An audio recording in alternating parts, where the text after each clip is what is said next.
നിങ്ങൾ യൂണിഫോം ധരിക്കണം. അങ്ങനെ യൂണിഫോമിൽ മോഡിഫിക്കേഷൻ വന്നാൽ വേറെ ഫോഴ്സുകളും അത് ആവശ്യപ്പെടും, അത് വലിയ പ്രശ്നങ്ങളുണ്ടാക്കും. അതുകൊണ്ട് ഹിജാബും ഫുൾ കൈയും പറ്റില്ല എന്നുള്ള ഓർഡർ പുറത്തിറക്കിയത് ഗവൺമെൻറ് തന്നെയാണ്. വർഷം 2022 നിങ്ങളിപ്പോൾ ഈ സൈഡിൽ കണ്ടുകൊണ്ടിരിക്കുന്നത് ആ ഒരു ഓർഡറാണ്. എല്ലാവർക്കും നമസ്കാരം, ഞാൻ അശ്വിൻ. ഇന്ന് നമ്മൾ സംസാരിക്കാൻ പോകുന്നത് കൊച്ചി പള്ളുരുത്തി സെൻറ് റീത്ത സ്കൂളിൽ ഇപ്പോൾ നടന്നുകൊണ്ടിരിക്കുന്ന ഹിജാബ് വിവാദത്തെ പറ്റിയിട്ടാണ്. സത്യം പറഞ്ഞാൽ നമ്മുടെ ഈ കൊച്ചു കേരളത്തിൽ ഇങ്ങനത്തെ ഒരു കാര്യം സംഭവിക്കുകയും അതിനെപ്പറ്റി സംസാരിക്കുകയും ചെയ്യേണ്ടി വരുന്നത് ഓർത്ത് ലജ്ജ തോന്നുന്നു. കേവലം ഒരു ഹിജാബിൻ്റെ വിഷയം എന്നുള്ളത് കൊണ്ടല്ല, അത് ഏതൊക്കെ ലെവലിലേക്ക് പോയി പല രാഷ്ട്രീയ കക്ഷികളും മത രാഷ്ട്രീയ സംഘടനകൾ ഇടപെടുന്നു, അത് വലിയ വിഷയമായി ആളിക്കത്തുന്നു, സർക്കാർ ഇടപെടുന്നു, സർക്കാർ അങ്ങോട്ടും ഇങ്ങോട്ടും പ്ലേറ്റ് മറിക്കുന്നു. ഒരു വശത്ത് ആദ്യം സ്കൂളിനെ സപ്പോർട്ട് ചെയ്യുന്നു, മറുവശത്ത് പ്രീണനം നടത്തുന്നു. അങ്ങനെ വലിയ രീതിയിലേക്ക് വലിയ വിവാദമായിട്ടാണ് ഈ ഒരു സംഭവം പോയതല്ലേ. നമ്മൾ ഈ നോർത്ത് ഇന്ത്യക്കാരോടൊക്കെ പറയാറുണ്ട്, കേരള 100% ലിറ്ററസി, ഇവിടെ മതസൗഹാർദ്ദമാണ്, ഇവിടെ എല്ലാവരും സ്നേഹത്തോടെയും സാഹോദര്യത്തോടെയാണ് ജീവിക്കുന്നത് എന്നൊക്കെ അല്ലേ. എന്നിട്ട് നമ്മൾ കുറേ വീഡിയോസൊക്കെ കാണിച്ചു കൊടുക്കും, ഒരു മതത്തിൽപ്പെട്ട ആൾ മറ്റു മതത്തിൻ്റെ ആചാരങ്ങളൊക്കെ അനുഷ്ഠിക്കുന്നത്, അങ്ങനെ ഇങ്ങനെയൊക്കെ തുടങ്ങിയ കാര്യങ്ങളൊക്കെ അല്ലേ. ഇതിൻ്റെ സത്യാവസ്ഥ നിങ്ങൾ സോഷ്യൽ മീഡിയ ഉപയോഗിക്കുന്നവരാണെങ്കിൽ നിങ്ങൾക്ക് കാണാൻ പറ്റും. നമ്മുടെ മലയാളികളൊക്കെ ഒരു 10 കൊല്ലം മുമ്പ് അല്ലെങ്കിൽ ഒരു 20 കൊല്ലം മുമ്പ് നോക്കിക്കഴിഞ്ഞാൽ അതിൽ നിന്നൊക്കെ ഒരുപാട് മാറിയിരിക്കുന്നു. ഇന്ന് നമ്മുടെ സോഷ്യൽ മീഡിയ തുറന്നു കഴിഞ്ഞാൽ കമൻറ്റ് ബോക്സ് ആയിട്ടും വീഡിയോസൊക്കെ ആയിട്ട് നിങ്ങൾക്ക് പച്ചയ്ക്ക് വർഗീയത വന്നിരുന്ന് പറയുന്ന മലയാളികളെ കാണാൻ പറ്റും. എല്ലാ മതത്തിൽപ്പെട്ടവരുമുണ്ട് കേട്ടോ, അല്ലാതെ ഇന്ന മതമൊന്നുമല്ല. അപ്പോൾ അത്രയും തരം താഴ്ന്ന ഒരു അവസ്ഥയിലേക്കാണ് ഇന്ത്യയിലെ ഏറ്റവും മികച്ച സംസ്ഥാനം പോകുക എന്ന് പറയുമ്പോൾ ഇവിടെ എന്താണ് സംഭവിച്ചു കൊണ്ടിരിക്കുന്നത് എന്നൊക്കെ നമ്മൾ വ്യക്തമായിട്ട് ചിന്തിക്കണം. ഇതിനെ പറ്റിയിട്ടൊരു പഠനം തന്നെ ഉണ്ടാകണമെന്നാണ് എൻ്റെ ഒരു ആഗ്രഹം. എന്തായാലും ഈ ഹിജാബ് വിഷയം വിവാദമായപ്പോഴും നമുക്ക് സമാനമായിട്ടുള്ള കാര്യങ്ങൾ തന്നെ കാണാൻ പറ്റും. ആൾക്കാർ ഓരോരോ മതത്തിൽപ്പെട്ട മതസംഘടനകൾ അവരുടെ താല്പര്യങ്ങൾക്കൊത്ത് ഈ വിഷയം ആളിക്കത്തിക്കാനും രാഷ്ട്രീയ നേട്ടം ഉണ്ടാക്കാനും ശ്രമിച്ചുകൊണ്ടിരിക്കുകയാണ്. ഒരു വശത്ത് ഇതിനെ റിലീജിയസ് പെർസിക്യൂഷൻ, മതപരമായിട്ടുള്ള പീഡനമായിട്ട് ചിത്രീകരിക്കുന്നു, മറുവശത്ത് ഇതിനെ റിലീജിയസ് ഫണാറ്റിസിസം, അതായത് മതപരമായിട്ടുള്ള ഭ്രാന്ത്, മതഭ്രാന്തായിട്ട് ചിത്രീകരിക്കുന്നു. എന്തൊക്കെയാണ് ഇവിടെ സംഭവിച്ചുകൊണ്ടിരിക്കുന്നത്? എന്തായാലും ഈ ഒരു കാര്യത്തെപ്പറ്റി, ഹിജാബ് വിഷയത്തെ പറ്റിയിട്ടാണ് ഇന്ന് നമ്മൾ സംസാരിക്കാൻ പോകുന്നത്. നമുക്ക് വിഷയത്തിലേക്ക് വരാം. വർഷം 1998 കൊച്ചി പള്ളുരുത്തിയിൽ സെൻറ് റീത്ത എന്ന് പറയുന്ന ഈ സ്കൂള് എസ്റ്റാബ്ലിഷ് ചെയ്യപ്പെടുന്നത്, സ്ഥാപിതമാകുന്നത്. CBSE അഫിലിയേഷനാണുള്ളത്. അതായത് ഇതൊരു CBSE സ്കൂളാണ്. Augustinian sisters of the most holy അനൻസിയേഷൻ്റെ സഭയാണ് ഈ സ്കൂള് മാനേജ് ചെയ്യുന്നത്. എന്തായാലും നമ്മൾ മനസ്സിലാക്കേണ്ടത്, ഇപ്പോൾ യൂണിഫോം ആണല്ലോ വിഷയമായത്. വർഷം 1998 മുതൽ, അതായത് 27 വർഷമായിട്ട് കൃത്യമായിട്ടുള്ള ഒരു യൂണിഫോം സംവിധാനത്തിലൂടെയാണ് ഈ സ്കൂൾ പോയിക്കൊണ്ടിരിക്കുന്നത്. ഒരു സ്കൂളാകുമ്പോൾ യൂണിഫോം മാത്രമല്ല, കൃത്യമായിട്ടുള്ള ചിട്ടവട്ടങ്ങളും ഒക്കെ കാണുമല്ലേ. ഞാനും പഠിച്ചത് ഒരു പ്രൈവറ്റ് സ്കൂളിലാണ്. ഇതുപോലെ തന്നെ ഒരു ക്രിസ്ത്യൻ മാനേജ്മെൻറ്റിൻ്റെ സ്കൂളിൽ, ICC സ്കൂളിലാണ് ഞാൻ LKG മുതൽ 10ാം ക്ലാസ് വരെ 12 കൊല്ലം പഠിച്ചത്. അത് കഴിഞ്ഞിട്ട് പഠിച്ചത് ഒരു ക്രിസ്ത്യൻ മാനേജ്മെൻറ്റിൻ്റെ എയ്ഡഡ് സ്കൂളിലാണ്. എന്തായാലും 10ാം ക്ലാസ് വരെയുള്ള ജീവിതത്തിൽ നമുക്ക് ഒരു സ്കൂളിൻ്റെ റൂൾസ് എങ്ങനെയായിരിക്കും, അതിൻ്റെ ബാക്കി കാര്യങ്ങൾ എങ്ങനെയായിരിക്കും എന്നൊക്കെ വളരെ വ്യക്തമായിട്ട് ബോധമുള്ള ഒരാളാണ് ഞാൻ.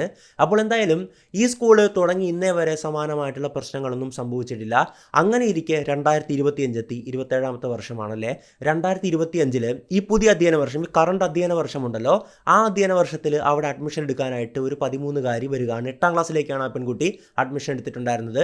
ആ പെൺകുട്ടിയുടെ പൂർവ്വകാല സ്കൂളിനെ പറ്റി ഉള്ള ഡീറ്റെയിൽസ് ഒന്നും ലഭ്യമല്ല. അത് തിരക്കി പോകേണ്ട കാര്യമില്ല, കാരണം അതല്ല നമ്മുടെ മാറ്റർ എന്നുള്ളത്.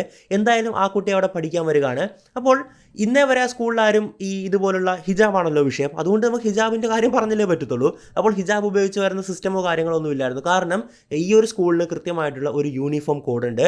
ആ യൂണിഫോം കോഡിൽ തലയിലിടുന്ന ഒരു തരത്തിലുമുള്ള വെയിലുകൾ, അതായത് തലമറയ്ക്കുന്ന വസ്ത്രങ്ങളുണ്ടല്ലോ, അല്ലെങ്കിൽ അവരുടെ നിർദ്ദിഷ്ട യൂണിഫോമിൻ്റെ കൂടെ വേറെ ഏതെങ്കിലും തരത്തിലുള്ള ക്ലോത്തിങ് സംവിധാനങ്ങളൊന്നും അലൗ ചെയ്യുന്നില്ല. അത് കൃത്യമായിട്ട് സ്കൂളിൻ്റെ മാനുവൽസിൽ നമ്മൾ അഡ്മിഷൻ എടുക്കാൻ പോകുമ്പോഴുള്ള ആ ഒരു ഡോക്യുമെൻറ്റ് നമ്മൾ ഒപ്പിട്ട് കൊടുത്താലേ അഡ്മിഷൻ കിട്ടത്തുള്ളൂ. അതിൻ്റെ അകത്ത് ഈ കാര്യങ്ങളൊക്കെ വളരെ വ്യക്തമായിട്ട് പറഞ്ഞിട്ടുണ്ട്. എന്തായാലും ഈ അധ്യയന വർഷത്തിൽ, അതായത് 2025 ജൂണിൽ ആ പെൺകുട്ടി അവിടെ 8ാം ക്ലാസ്സിൽ അഡ്മിഷൻ എടുത്ത് പഠനം ആരംഭിക്കുകയാണ്. നമ്മൾ മനസ്സിലാക്കേണ്ടത്, അവിടെ 170ഓളം വരുന്ന മുസ്ലിം പെൺകുട്ടികൾ ഓൾറെഡി അവിടെ പഠിക്കുന്നുണ്ട് പല ക്ലാസ്സുകളിലായിട്ട് കേട്ടോ. അങ്ങനെ ഈ പെൺകുട്ടി അഡ്മിഷനൊക്കെ എടുത്തു. ആദ്യം പ്രശ്നങ്ങളോ കാര്യങ്ങളൊന്നും ഇല്ലായിരുന്നു, കൃത്യമായിട്ടുള്ള യൂണിഫോമൊക്കെ അനുസരിച്ചായിരുന്നു വന്നിട്ടുണ്ടായിരുന്നത്. എന്നാൽ ഈ ഒക്ടോബർ മാസമായപ്പോഴേക്കും ഈ പെൺകുട്ടി ഹിജാബ് ധരിച്ചു വരികയാണ്. അപ്പോൾ അവിടുത്തെ മാനേജ്മെൻറ്റ് തീർച്ചയായിട്ടും പറഞ്ഞു, ഇവിടെ കൃത്യമായിട്ടുള്ള ഒരു യൂണിഫോം ഉണ്ട്, അത് പാലിക്കണമെന്ന് അവിടുത്തെ സ്കൂൾ മാനേജ്മെൻറ്റ്, അവിടുത്തെ പ്രിൻസിപ്പാളും ടീച്ചേഴ്സൊക്കെ ആ കുട്ടിയോട് പറയുകയാണ്. അപ്പോൾ ആദ്യം ഒക്കെ ആ കുട്ടി അനുസരിക്കാൻ ശ്രമിച്ചുവെങ്കിലും പിന്നീട് നമ്മൾ കാണാൻ സാധിച്ചിട്ടുണ്ടായിരുന്നത് ആ കുട്ടിയുടെ വീട്ടിൽ നിന്ന് ഒരു നിർബന്ധം കൊടുക്കുന്നതായിട്ടാണ്. അതായത് വീട്ടുകാർ തന്നെ ആ കുട്ടിയോട് ഇതിട്ട് പോയാൽ മതി എന്നും പറഞ്ഞ് ആ കുട്ടിയെ പറഞ്ഞു വിടുന്നൊരു കാഴ്ചയായിരുന്നു കണ്ടിട്ടുണ്ടായിരുന്നത്. ആ കുട്ടി തുടക്കത്തിൽ, അതായത് ജൂണിലാണല്ലോ ക്ലാസ് തുടങ്ങുന്നത്, അതുവരെ ആ ഒരു മാസങ്ങളിലൊന്നും യാതൊരു പ്രശ്നവും ഇല്ലായിരുന്നു. ആ ഒരു ഇതിൻ്റെ പ്രശ്നങ്ങൾ പീക്ക് എത്തിയിട്ടുണ്ടായിരുന്നത് ഈ കഴിഞ്ഞ ഒക്ടോബർ 7-ാം തീയതിയാണ്. ഒക്ടോബർ 7-ാം തീയതി ഈ കുട്ടി വീണ്ടും ഇതുപോലെ തന്നെ വസ്ത്രം ധരിച്ചു വരികയാണ്. അപ്പോൾ അവിടുത്തെ മാനേജ്മെൻറ്റ് പറഞ്ഞു, ഇത് ഞാൻ പറഞ്ഞതാണല്ലോ, നമുക്ക് ഇങ്ങനെയുള്ള വസ്ത്രം, നമ്മുടെ യൂണിഫോം ഉണ്ട്, അതിൻ്റെ കൂടെ ഒരു തരത്തിലുമുള്ള മോഡിഫിക്കേഷൻസ്, വേറൊരു വസ്ത്രം കൂടെ അതിൻ്റെ കൂടെ ആഡ് ചെയ്യാനോ അല്ലെങ്കിൽ തലമറയ്ക്കുന്ന വസ്ത്രങ്ങളായാലും അര കെട്ടുന്ന വസ്ത്രങ്ങളായാലും ഒന്നും പറ്റില്ല എന്ന് പറയുകയാണ്. പക്ഷേ അടുത്ത ദിവസവും ആ പെൺകുട്ടി അത് തന്നെ ധരിച്ചുകൊണ്ട് വരികയാണ്. അപ്പോഴാണ് സ്കൂൾ മാനേജ്മെൻറ്റ് ആക്ഷൻ എടുത്തിട്ടുണ്ടായിരുന്നത്. ആ പെൺകുട്ടിയോട് ക്ലാസ്സിൽ കയറണമെങ്കിൽ അത് ഊരി വെക്കണമെന്ന് ആവശ്യപ്പെടുകയാണ്. കാരണം ഒരുപാട് തവണ പറഞ്ഞിട്ടുണ്ടായിരുന്നു യൂണിഫോം പാലിച്ച് വരണമെന്ന്. അപ്പോൾ എന്തായാലും ആ പെൺകുട്ടി അത് ഊരി ബാഗിൽ വെച്ചിട്ടായിരുന്നു പിന്നീട് ക്ലാസ്സിൽ കയറിയിട്ടുണ്ടായിരുന്നത്. എന്തായാലും ഒക്ടോബർ 10-11 ആകുമ്പോൾ പ്രശ്നം വീണ്ടും വഷളാകുകയാണ്. അത് എക്സ്ട്രീം അവസ്ഥയിലെത്തുകയാണ്. അതായത് അടുത്ത ദിവസം ആ പെൺകുട്ടി തൻ്റെ പിതാവുമായിട്ടായിരുന്നു സ്കൂളിൽ എത്തിയിട്ടുണ്ടായിരുന്നത്. പിതാവ് മാത്രമല്ല അങ്ങോട്ട് എത്തിച്ചേർന്നത്, മറിച്ച് തൃപ്പൂണിത്തറ SDPIയുടെ ഭാരവാഹികളും അങ്ങോട്ട് എത്തിച്ചേരുന്നതായിട്ട് കാണാൻ സാധിക്കും. അതിനുശേഷം നമ്മളോർക്കും ഓക്കെ, ഇന്ന രാഷ്ട്രീയ സംഘടനയിലുള്ള ആൾക്കാർ വരുന്നു, അവിടെ വലിയൊരു പ്രശ്നമായിരിക്കും സൃഷ്ടിക്കുന്നതെന്ന്. അങ്ങനത്തെ പ്രശ്നം ഒന്നും തന്നെ അവിടെ ഇല്ലായിരുന്നു. കാരണം അവരിട്ട ലൈവ് വീഡിയോസൊക്കെ ഞാൻ കണ്ടിട്ടുണ്ടായിരുന്നു. അതിൻ്റെ അകത്ത് മോശമായിട്ട് സംസാരിക്കുന്നു, രൂക്ഷമായിട്ട് സംസാരിക്കുന്ന കാര്യങ്ങളൊന്നും തന്നെ ഇല്ല. വളരെ മാന്യമായിട്ടുള്ള ഒരു ഡിസ്കഷനും ചർച്ചയായിരുന്നു അവിടെ പോയിക്കൊണ്ടിരുന്നത്. അപ്പോൾ സ്കൂൾ മാനേജ്മെൻറ്റ്, PTA പ്രസിഡന്റ് ഉണ്ടായിരുന്നു, സിസ്റ്ററായിട്ടുള്ള പ്രിൻസിപ്പളായിട്ടുള്ള സിസ്റ്റർ ഹെലീന ഉണ്ടായിരുന്നു, എല്ലാവരും അവിടെ തന്നെ ഉണ്ടായിരുന്നു. അപ്പോൾ അവർ കാര്യങ്ങളൊക്കെ കൃത്യമായിട്ട് വിവരിക്കുന്നുണ്ട്. ഈ ഒരു യൂണിഫോം കോഡ് നമുക്കുണ്ട്, അതനുസരിക്കേണ്ട കാര്യമുണ്ട്. അപ്പോൾ മറ്റ് ചില ആരോപണങ്ങൾ കൂടെ പെൺകുട്ടി പറയുന്നുണ്ട് ആ ഒരു വീഡിയോയിൽ. അതായത് ടീച്ചേഴ്സ് എന്നെ അധിക്ഷേപിക്കുന്നു. അതോടൊപ്പം ഈ പെൺകുട്ടിയുടെ പിതാവ് മാധ്യമങ്ങൾക്ക് മുമ്പിൽ പറഞ്ഞ മറ്റൊരു ആരോപണമാണ് കുട്ടിയെ ഗേറ്റിൽ വെച്ച് തടയുകയാണ്, കുട്ടിയോട് മോശമായിട്ടൊക്കെ സംസാരിക്കുന്നുണ്ടെന്നൊക്കെ. പക്ഷേ ഗേറ്റിൽ വെച്ച് തടഞ്ഞ സംഭവങ്ങളൊന്നും നമുക്ക് വെരിഫൈ ചെയ്യാൻ പറ്റുന്ന കാര്യമല്ല. എന്തായാലും ഈ പ്രശ്നത്തിൽ SDPI ഇടപെട്ടതോട് കൂടിയിട്ട് ഇത് വലിയ വിവാദമായി മാറുകയാണ്. കാരണം SDPI അവിടെ എത്തണമെങ്കിൽ സംഘടിതമാകണം. അതായത് ഈ ഒരു പിതാവ് ആ ഒരു പ്രവർത്തകരെ അറിയിക്കുകയും ആ ഒരു പ്രവർത്തകരെ കൃത്യമായിട്ട് ചോദ്യം ചെയ്യാൻ അവിടെ എത്തിയിട്ടുണ്ടെങ്കിൽ അത് വളരെ പ്ലാൻഡ് ആയിട്ട് മാത്രമേ സംഭവിക്കത്തുള്ളൂ. അല്ലാതെ നമുക്ക് ധ്യാനിച്ചിരുന്നൊന്നും അറിയാനൊന്നും സാധിക്കുന്ന കാര്യമൊന്നുമല്ലല്ലോ. എന്തായാലും ഈ ഒരു സംസാര ഡിസ്കഷന് ശേഷവും ഈ പ്രശ്നം പരിഹാരമൊന്നുമായില്ല. പക്ഷേ ഇവിടെ സംഭവിച്ചൊരു കാര്യമുണ്ട്. SDPI എന്ന് പറയുന്ന ഒരു സംഘടന ഇടപെട്ടതുകൊണ്ട് തന്നെ ഈ വിഷയം വലിയ വിവാദമാകുകയാണ്. അതിനൊരു മത രാഷ്ട്രീയ മാനം കടന്നു വരികയാണ്. അപ്പോൾ എന്ത് സംഭവിച്ചു? മറുവശത്ത് നിന്ന് റൈറ്റ് വിങ് സംഘടനകൾ, BJP, RSS പോലുള്ള സംഘടനകൾ ഇടപെട്ടുകൊണ്ട് ഇതിനെ വീണ്ടും ഇതാക്കുകയാണ്. അതിനോടൊപ്പം തന്നെ കോൺഗ്രസ് മുതലെടുപ്പ് നടത്താൻ ശ്രമിക്കുകയാണ്. ഹൈബിയുടെ എംപിയൊക്കെ നല്ല മുതലെടുപ്പിന് വേണ്ടി ശ്രമിക്കുകയാണ്. അങ്ങനെ ഈ ഒരു സംഭവം മൊത്തം ഒരു രാഷ്ട്രീയ അല്ലെങ്കിൽ ഒരു മതരാഷ്ട്രീയ വിഷയമായിട്ട് മാറുകയായിരുന്നു. ഈ വിഷയം വിവാദമായപ്പോൾ, ഇതിന് രാഷ്ട്രീയപരമായിട്ടുള്ള ഇത്രയും വലിയ പ്രശ്നങ്ങളും കാര്യങ്ങളൊക്കെ ആയി മാറിയപ്പോൾ, അതായത് ഒരു മതവർഗീയ ധ്രുവീകരണ രീതിയിലേക്കൊക്കെ കാര്യങ്ങൾ പോവുകയാണ്. ഒരു റിലീജിയസ് പെർസിക്യൂഷൻ, ഒരു ഭാഗത്ത് റിലീജിയസ് ഫണാറ്റിസിസം, ഇങ്ങനെ കാര്യങ്ങളൊക്കെ മാറി മൊത്തത്തിൽ പോയിക്കൊണ്ടിരിക്കുകയാണല്ലോ അല്ലേ. അപ്പോൾ ആ കുട്ടിയുടെ പിതാവ് തന്നെ പറയുകയാണ്, ഞങ്ങൾ സ്കൂളിൻ്റെ വസ്ത്രം ധരിച്ച് ഞങ്ങൾ വന്നോളാം, എൻ്റെ കുട്ടിക്ക് അതുകൊണ്ട് ബുദ്ധിമുട്ടുണ്ടാകണ്ട, അവൾ പഠിച്ചോട്ടെ എന്ന പിതാവ് പറയുകയാണ്. അപ്പോൾ ഇങ്ങനെ പറഞ്ഞ് ആ പ്രശ്നം ഏകദേശം പരിഹാരമായി. ആ പിതാവ് കുട്ടിയെ അവിടെ വിടാൻ തീരുമാനിക്കുകയാണ്. പ്രശ്നങ്ങളെല്ലാം പരിഹാരമായിടത്തുനിന്ന് വീണ്ടും ഈ പ്രശ്നങ്ങൾ എങ്ങനെയാണ് വലിയ വിഷയമായി മാറിയെന്ന് അറിയണ്ടേ. അതായത് നമ്മുടെ വിദ്യാഭ്യാസ മന്ത്രി ഉണ്ടല്ലോ, ആദ്യം പറഞ്ഞു സ്കൂള് യൂണിഫോമുകൾ നമ്മൾ പാലിക്കണം, സ്കൂളിന് യൂണിഫോമൊക്കെ തീരുമാനിക്കാനുള്ള അധികാരമുണ്ട്. അതിനുശേഷം നേരെ പ്ലേറ്റ് മാറ്റി വിദ്യാർത്ഥിക്ക് ഹിജാബ് ഇടാനുള്ള അല്ലെങ്കിൽ വിദ്യാർത്ഥിയുടെ ആ ഒരു അവകാശം സംരക്ഷിക്കപ്പെടണം എന്നൊക്കെ പറഞ്ഞിട്ട് ഇങ്ങനെ നേരെ ഉൾട്ടയടിക്കുകയാണ്. ഒരുപക്ഷെ പ്രീണനമാകാൻ ലക്ഷ്യം, എനിക്കറിയില്ല. എന്തായാലും വിദ്യാഭ്യാസ മന്ത്രിയുടെ ഈ പ്രസ്താവന വന്നോടുകൂടിയിട്ട് വീണ്ടും ഈ പ്രശ്നം ആളിക്കത്തുകയാണ്. അതിനു മുമ്പ് ഒരു കാര്യം പറയാൻ വിട്ടുപോയത്, ഈ സ്കൂളിൽ ഇത്രയും രാഷ്ട്രീയ പ്രവർത്തകരൊക്കെ വന്നിട്ട് അവിടെ ഒരു അന്തരീക്ഷം മാറിയതുകൊണ്ട് തന്നെ കൊച്ചുകുട്ടികൾ, അതായത് LKG കുട്ടികളടക്കം പഠിക്കുന്ന ഒരു സ്ഥലമാണല്ലേ, ആ കുട്ടികളുടെയൊക്കെ ഒരു സുരക്ഷയെ ഓർത്തിട്ട് സ്കൂൾ 2 ദിവസത്തേക്ക് ഒക്ടോബർ 13-നും 14-നും അടച്ചിടേണ്ട സംഭവം ഉണ്ടായി. ഒന്ന് ആലോചിച്ച് നോക്കൂ, ഒരു തുണിയുടെ പേരിൽ അവിടെ വലിയ പ്രശ്നങ്ങൾ ഉണ്ടാകുകയാണ്. അത് വലിയ മതരാഷ്ട്രീയ മാനം എന്നതൊക്കെ കൊണ്ടൊരു സ്കൂൾ അടച്ചിടേണ്ട ഗതികേട് നമ്മുടെ കേരളത്തിലെ സ്കൂളിലാണ്. നിങ്ങൾ പല രീതിയിൽ ഓർക്കുമെങ്കിലും നിങ്ങൾ ആദ്യമായിട്ട് ഓർക്കേണ്ടത് എന്താണെന്നോ, നമ്മൾ ഇതിനെ ഓർത്ത് ലജ്ജിക്കണം. ആ ലജ്ജയാണ് നിങ്ങൾക്ക് തോന്നേണ്ടത്. ഇങ്ങനെ ഒരു സംഭവം എന്ത് ദുരവസ്ഥയാണെന്ന് ഓർക്കുക. എന്തായാലും ആ സ്കൂൾ അടച്ചിട്ടു. അപ്പോൾ സ്കൂള് ഹൈക്കോടതിയെ സമീപിച്ചിട്ടുണ്ടായിരുന്നു. കാരണം ഇങ്ങനെയുള്ള പുറത്തുനിന്നുള്ള ആൾക്കാരൊക്കെ എൻ്റർ ചെയ്ത ഒരു സ്കൂളിൽ പ്രവേശിച്ചു കഴിഞ്ഞാൽ പിന്നീടും എന്ത് സംഭവിക്കാം. അതുകൊണ്ട് പോലീസിൻ്റെ പ്രൊട്ടക്ഷൻ തേടുകയാണ്. ഹൈക്കോടതി പോലീസ് പ്രൊട്ടക്ഷനൊക്കെ അലോ ചെയ്ത് കൊടുക്കുകയാണ്. എന്തായാലും ഈ പ്രശ്നങ്ങളൊക്കെ ഓൾമോസ്റ്റ് പരിഹാരമായി. പിതാവ് കുട്ടിയെ സ്കൂൾ യൂണിഫോമിൽ വിട്ടോളാമെന്ന് പറയുകയാണ്. നമ്മൾ ഓർക്കേണ്ടത് 170ഓളം വരുന്ന മുസ്ലിം ഗേൾസ്, പെൺകുട്ടികൾ അവിടെ പഠിക്കുന്നുണ്ട് ഓൾറെഡി കേട്ടോ. അങ്ങനെ ഇരിക്കുകയാണ് വിദ്യാഭ്യാസ മന്ത്രിയുടെ പ്രസ്താവന വീണ്ടും വലിയ രീതിയിൽ വിവാദമാക്കുകയാണ്. അതിനുശേഷം ഈ ഒരു സ്കൂളിന്റെ അഡ്വക്കേറ്റ് വന്നിട്ട് പറയുകയാണ്, ഗവൺമെന്റിന് ഇതിൽ ഇടപെടേണ്ട കാര്യങ്ങളൊന്നുമില്ല, ഹൈക്കോടതിയുടെ ഉത്തരവ് ഓൾറെഡി ഉള്ളതാണെന്നൊക്കെ പറയുകയാണ്. ഉടനെ നമ്മുടെ ബഹുമാനപ്പെട്ട വിദ്യാഭ്യാസ മന്ത്രി കൃത്യമായിട്ട് ഒരു പത്രസമ്മേളനത്തിൽ മറുപടി കൊടുക്കുകയാണ്. സ്കൂള് അഹങ്കാരം ഒന്നും കാണിക്കേണ്ട, അങ്ങനെ കാണിക്കേണ്ട, ഇങ്ങനെ കാണിക്കേണ്ട എന്നൊക്കെ അദ്ദേഹം പറയുന്നത്. ഗവൺമെന്റിന് റൈറ്റ്സ് ഉണ്ട് ഇതിലൊക്കെ ഇടപെടാനെന്നും പറഞ്ഞിട്ട് അദ്ദേഹം പറയുന്നത് എന്താണെന്നറിയാവോ? ഒരു പുതിയ സ്കൂൾ തുടങ്ങാനുള്ള പെർമിഷൻ കൊടുക്കാൻ ഗവൺമെന്റിന് പറ്റും. മാസ്. ഒരു പുതിയ സ്കൂൾ തുടങ്ങാനുള്ള പെർമിഷൻ കൊടുത്തത് പിൻവലിക്കാൻ ഗവൺമെന്റിന് പറ്റും. അതിരടി മാസ്. അതായത് എനിക്ക് തോന്നുന്നു അദ്ദേഹം വേറെന്തോ ആണ് ഉദ്ദേശിച്ചത്. പക്ഷേ അവിടെ എഴുതി വച്ചിരിക്കുന്ന പോയിന്റ് ആണല്ലോ, ആരോ അദ്ദേഹത്തെ എഴുതി കൊടുത്തവൻ പറ്റിച്ചു.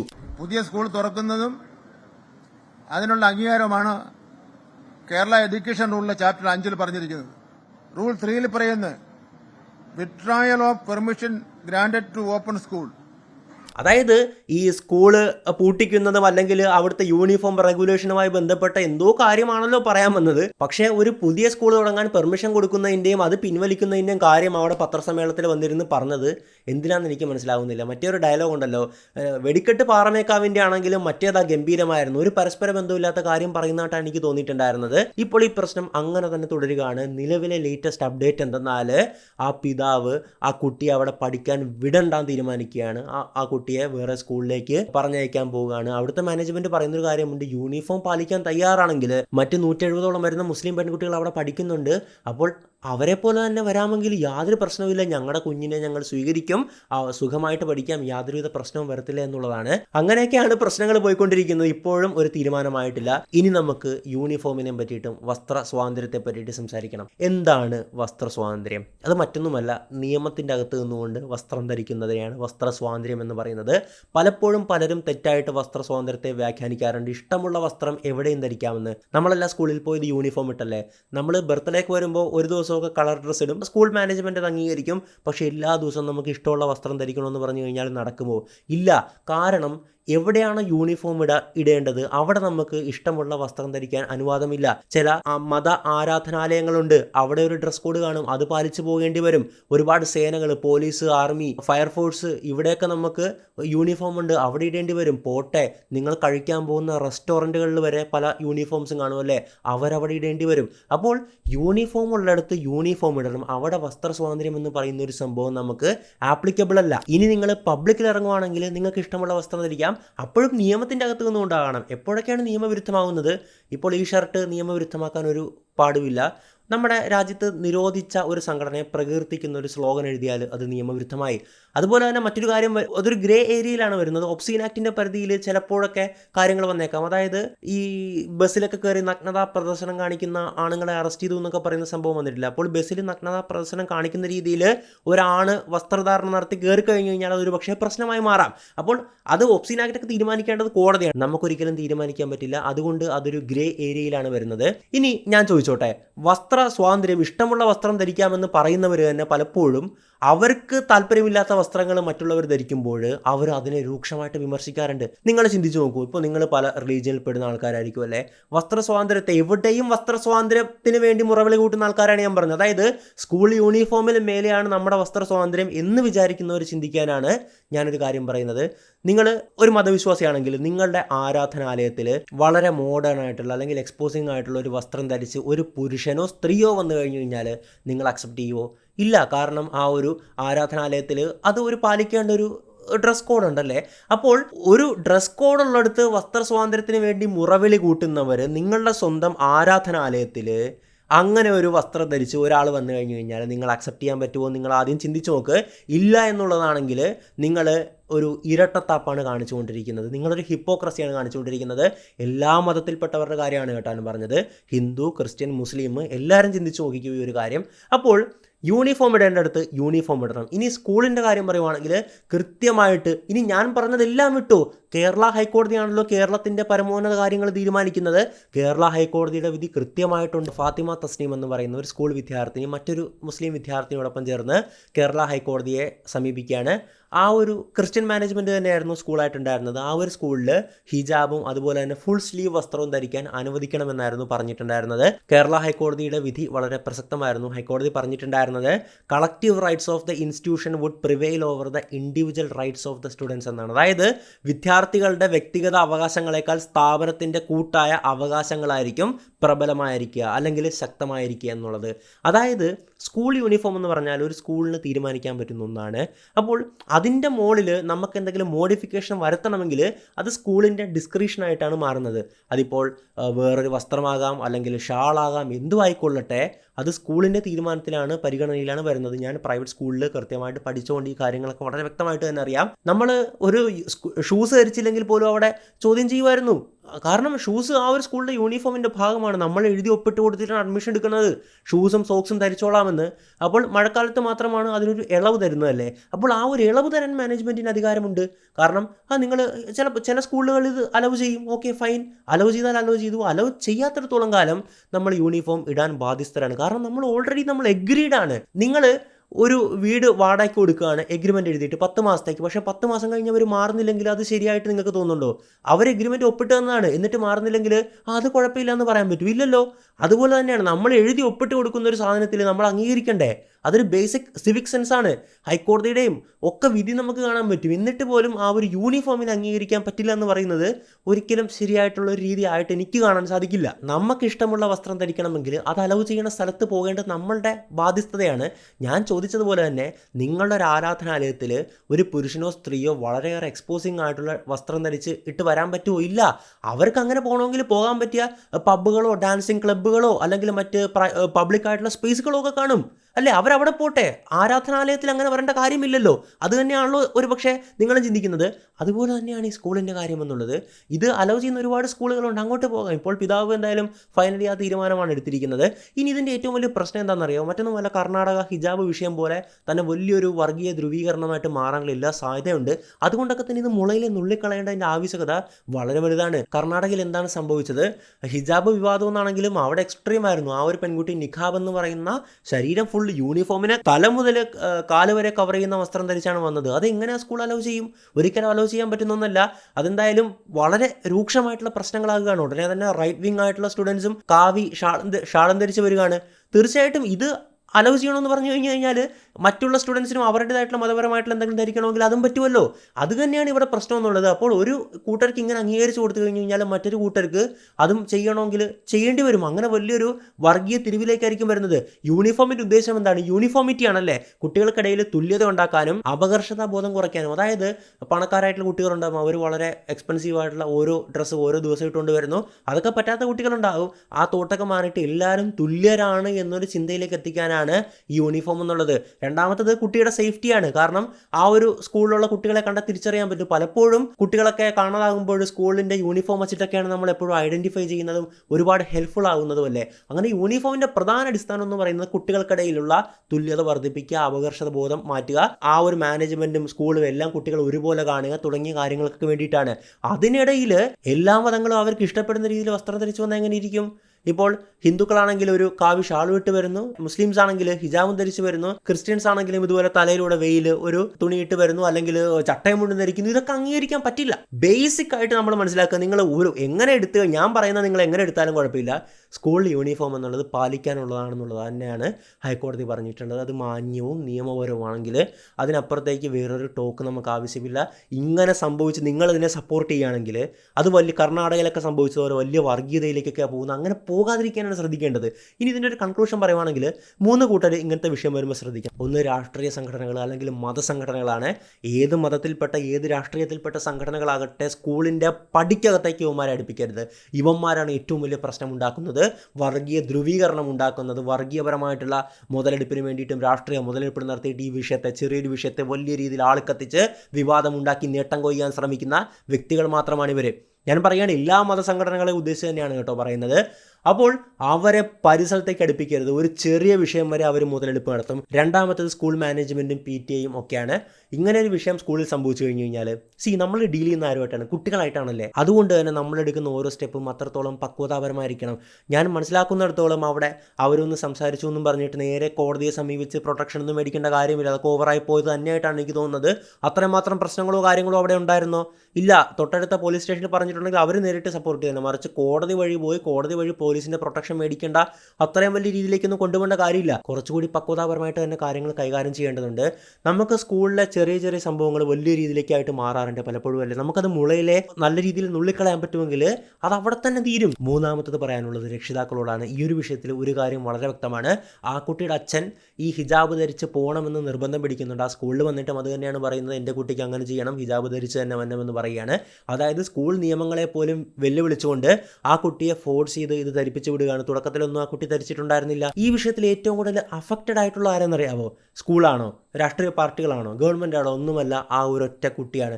ആ കുട്ടി അനുഭവിക്കുന്ന മാനസിക സംഘർഷം എന്ന് ആലോചിച്ച് നോക്കിയ. താൻ കാരണം കേരളം മൊത്തം കത്തുന്ന ഒരു വർഗീയതയുടെ മാനം എന്നൊരു വിഷയമായി മാറി എന്ന് പറയുമ്പോൾ ആ ഒരു പിഞ്ച് കുട്ടിക്ക് എത്രത്തോളം വിഷമമുണ്ടാവും. ആ കുട്ടിയുടെ മനസ്സിനെയൊന്നും പറ്റി ആർക്കും ഇവിടെ ചിന്തിക്കേണ്ട. എത്രത്തോളം വിഷാദത്തിലേക്ക് ആ കുട്ടി പോകാം. ഇനി ആ കുട്ടിയുടെ വീഡിയോയും കാര്യങ്ങളൊക്കെ പുറത്ത് വന്നു ഓൾറെഡി. അതുകൊണ്ട് ഏത് സ്കൂളിൽ ചെന്ന് കഴിഞ്ഞാലും ഈ കുട്ടിയാണെന്ന് അവർക്ക് തിരിച്ചറിയാൻ പറ്റും. അപ്പോൾ മാനേജ്മെൻറ്റ് കാണിക്കത്തില്ലായിരിക്കാം, പക്ഷേ കൂടെയുള്ളത് കുട്ടികളല്ലേ, ആ കുട്ടികൾ ചിലപ്പോൾ കളിയാക്കും. അങ്ങനത്തെ സംഭവങ്ങൾ വരാം. അതായത് ഈ ഒരു രക്ഷിതാക്കളും കുറേ സംഘടനകളും കൂടെ ചേർന്ന് ആ കുട്ടിക്ക് വലിയൊരു ട്രോമയാണ് ഇപ്പോൾ സമ്മാനിച്ചിട്ടുള്ളത്. സ്കൂൾ യൂണിഫോം പാലിക്കാമെന്നുള്ള കാര്യത്തിൽ ഒപ്പിട്ട് കൊടുത്തത് രക്ഷിതാവ് തന്നെയല്ലേ. എന്നിട്ട് അതേ രക്ഷിതാവ് തന്നെ അത് തെറ്റിക്കണമെന്ന് പറഞ്ഞു പോകുന്നതിൻ്റെ ന്യായം എന്താണ്? ഒരിക്കലും ഞാൻ ഹിജാബ് എന്ന് പറയുന്ന വസ്ത്രത്തെ അല്ല പറയുന്നത്, സ്കൂൾ യൂണിഫോമിനാണ് പറയുന്നത്. ഹിജാബ് എന്ന് പറയുന്നത് ബ്യൂട്ടിഫുൾ ആയിട്ടുള്ള വസ്ത്രമാണ്. മാത്രമല്ല ഓരോ മതങ്ങളും അവരുടെ ആചാരങ്ങളൊക്കെ കൃത്യമായിട്ട് ഫോളോ ചെയ്യണമെന്ന് വിചാരിക്കുന്ന ആളാണ് ഞാൻ. കാരണം അത് നമ്മുടെ രാജ്യത്തിൻ്റെ സംസ്കാരത്തിൻ്റെ ഭാഗമാണ്. അതിൻ്റെ നമ്മളുടെ ഒരു കൾച്ചറൽ ബ്യൂട്ടി എന്ന് പറയുന്ന ഒരു സാധനം നമ്മുടെ മതാചാരങ്ങളിൽ തന്നെയാണുള്ളത്. നമ്മുടെ നാട്ടിലെ ഫെസ്റ്റിവൽസ് ആയാലും ഒക്കെ നമുക്കതിൻ്റെ ആ ഒരു ഭംഗി നമുക്ക് കാണാൻ പറ്റുമല്ലേ. അപ്പോൾ എല്ലാ മതങ്ങളും കൃത്യമായിട്ട് അവരുടെ ആചാരം ഫോളോ ചെയ്ത് നല്ല വിശ്വാസത്തിൽ നല്ല മൂല്യങ്ങൾ പകർന്നു കൊണ്ട് തന്നെ അവരുടെ കുട്ടികളെ വളരട്ടെ, അവർ നല്ലതുപോലെ പഠിച്ച് വലിയ നിലയിലെത്തട്ടെ. പക്ഷേ നമ്മൾ ഒരു യൂണിഫോം പാലിക്കാമെന്നും പറഞ്ഞ് ഒപ്പിട്ട് കൊടുത്തിട്ട് അത് പറ്റില്ല, അതിന് കുറച്ച് നാൾക്ക് ശേഷം ഇല്ല ഞങ്ങളുടെ മതപരമായിട്ടുള്ള സ്വാതന്ത്ര്യമാണെന്ന് പറയുന്നത് നോ, ഇറ്റ്സ് നോട്ട്. കാരണം കേരള ഹൈക്കോടതിയുടെ വിധി കൃത്യമായിട്ട് അതിൻ്റെ മുകളിലുള്ളതാണ്. അതായത് ഒരു സ്കൂളിൻ്റെ റൈറ്റാണ് ഇൻഡിവിജ്വൽ റൈറ്റിനേക്കാളും അവിടെ മുകളിലുള്ളതെന്ന്. അപ്പോൾ ഈ വസ്ത്ര സ്വാതന്ത്ര്യം എന്ന് പറയുന്ന ഒന്നിനെ തെറ്റായിട്ട് വ്യാഖ്യാനിക്കാതിരിക്കുക. നമ്മളാൽ ചുറ്റപ്പെട്ട എല്ലാ നിയമങ്ങളുടെ അകത്ത് നിന്നുകൊണ്ട് വസ്ത്രം ധരിക്കുന്നതിനെയാണ് വസ്ത്ര സ്വാതന്ത്ര്യം എന്ന് പറയുന്നത്. ഇവിടെ ഒരു കാര്യം എന്ന് പറഞ്ഞു കഴിഞ്ഞാൽ പബ്ലിക്കായിട്ട് നമുക്ക് ധരിക്കാൻ പറ്റുന്ന വസ്ത്രങ്ങൾ അത് നമുക്ക് ധരിക്കാം. ഇനി മറ്റേതെങ്കിലും റെസ്ട്രിക്ഷൻ വരികയാണെങ്കിൽ അത് നിങ്ങൾ പേഴ്സണലി ചൂസ് ചെയ്തതാണ്. നിങ്ങളിപ്പോൾ ഒരു ഫോഴ്സിൽ ജോയിൻ ചെയ്യുകയാണ്, നിങ്ങൾ ഫോഴ്സിൻ്റെ യൂണിഫോം ധരിക്കേണ്ടി വരും അല്ലേ. ഇനി ഞാൻ മെയിനൊരു കാര്യം പറയാൻ വിട്ടുപോയി. കേരള ഗവൺമെൻറ് 2022 പുറത്തിറക്കിയ ഒരു ഓർഡർ ഉണ്ട്. അതായത് ഇതുപോലെ തന്നെ SPC സ്റ്റുഡൻസ് പോലീസ് കേഡറ്റിൽ ഒരു പെൺകുട്ടി ഹിജാബ് ധരിക്കണമെന്നും ഫുൾ കൈ ധരിക്കണമെന്നുമുള്ള ഒരു അപേക്ഷ കേരള ഹൈക്കോടതിയിലായിരുന്നു കൊടുത്തിട്ടുണ്ടായിരുന്നത്. കേരള ഹൈക്കോടതി അത് ഗവൺമെൻറ്റിന് ഫോർവേഡ് ചെയ്യുകയാണ്. അപ്പോൾ ഗവൺമെൻറ്റിൻ്റെ കൃത്യമായിട്ടുള്ള ഉത്തരവുണ്ട്, അത് പറ്റില്ല, നിങ്ങൾ യൂണിഫോം ധരിക്കണം. അങ്ങനെ യൂണിഫോമിൽ മോഡിഫിക്കേഷൻ വന്നാൽ വേറെ ഫോഴ്സുകളും അത് ആവശ്യപ്പെടും, അത് വലിയ പ്രശ്നങ്ങളുണ്ടാക്കും. അതുകൊണ്ട് ഹിജാബും ഫുൾ കൈയും പറ്റില്ല എന്നുള്ള ഓർഡർ പുറത്തിറക്കിയത് ഗവൺമെൻറ് തന്നെയാണ്. വർഷം 2022. നിങ്ങളിപ്പോൾ ഈ സൈഡിൽ കണ്ടുകൊണ്ടിരിക്കുന്നത് ആ ഒരു ഓർഡറാണ്. അപ്പോൾ എന്തൊക്കെയായാലും എനിക്കൊന്നേ പറയാനുള്ളൂ, ഇതുപോലുള്ള ചെറിയ വിഷയങ്ങളൊക്കെ മുതലെടുത്ത് രാഷ്ട്രീയവൽക്കരിച്ച് മതപരമായിട്ടുള്ള കാര്യങ്ങളൊക്കെ കൊണ്ടുവരുന്നത് പലരുടെയും വ്യക്തി താല്പര്യങ്ങളാണ്. അതിലൊന്നും വീഴാതിരിക്കുക, നിയമങ്ങൾ പാലിക്കുക. എല്ലാത്തിൻ്റെ ഉത്തരം നിയമമാണ്. അത് പാലിക്കുവാണെങ്കിൽ ഇവിടെ യാതൊരുവിധ പ്രശ്നങ്ങളോ കാര്യങ്ങളോ ഒന്നുമില്ല. എന്തായാലും ഈ വിഷയത്തിൽ നിങ്ങളുടെ അഭിപ്രായം രേഖപ്പെടുത്തുക. മറ്റൊരു വീഡിയോയിൽ മറ്റൊരു വിഷയമായിട്ട് നമുക്ക് വീണ്ടും കാണാം. Miss mason Madappally signing out.